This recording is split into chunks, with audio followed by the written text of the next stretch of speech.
I now recognize the gentleman from Ohio, Mr. Taylor, for 5 minutes. Thank you, Chairman and Ranking Member Craig, for hosting this hearing today, and thank you to all our witnesses for your insight and testimony. I think the two of the four words represented by the acronym SNAP provide a good look into what the program is supposed to be about. As my colleague Mr. Finstad mentioned, the word supplemental and assistance should provide us with the context that this program is not supposed to be permanent for people, is not supposed to be someone's entire income, is not supposed to replace a job. It hurts both the individual and the country if it is applied that way.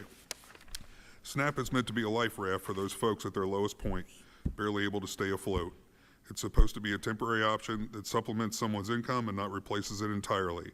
As the chairman often says, it should be a trampoline, not a spider web.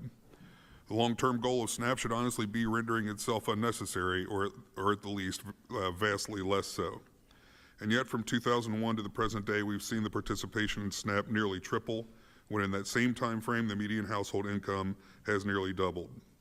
Today, over 42 million people are on SNAP, representing nearly 13% of all U.S. citizens, and my district is no exception.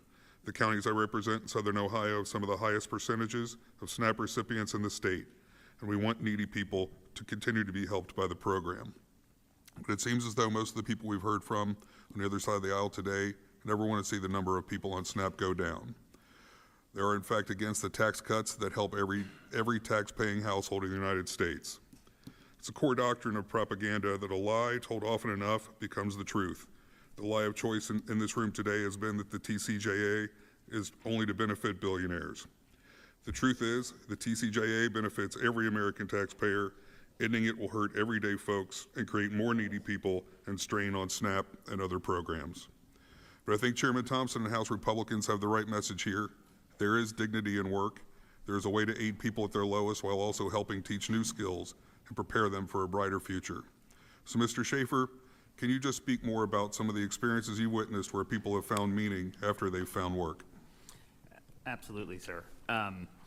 I want to emphasize how impactful the changes in the 2018 Farm Bill have been for tens of thousands of individuals. By allowing for the first time paid training activities, apprenticeships, stipends that go along with trainings, we're seeing so many more people take that initial SNAP benefit, which they're relying on in those early days, especially in our organization coming home from prison.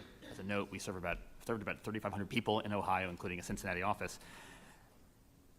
And they've been able to take those trainings, whether it's in a commercial driver's license training or a welding training, and achieve great things. One of the unintended consequences that we really have to look out for is that even when it's that temporary payment, even when it's a small stipend, it does see their benefits go down, and that's one of those unintended consequences that we're really grateful that there's a bipartisan consensus to try to fix that and disregard that income for the purposes of benefits. Thank you. Has the SNAP Employment and Training Program played a large role in this, in your opinion?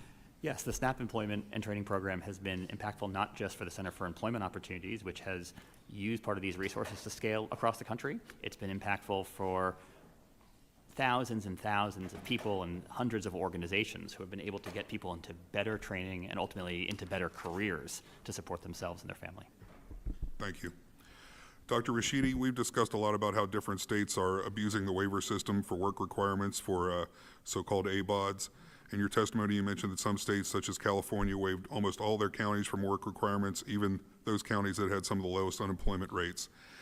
What is the incentive, or is there an incentive for states such as California and Illinois or others to abuse the work requirement waivers?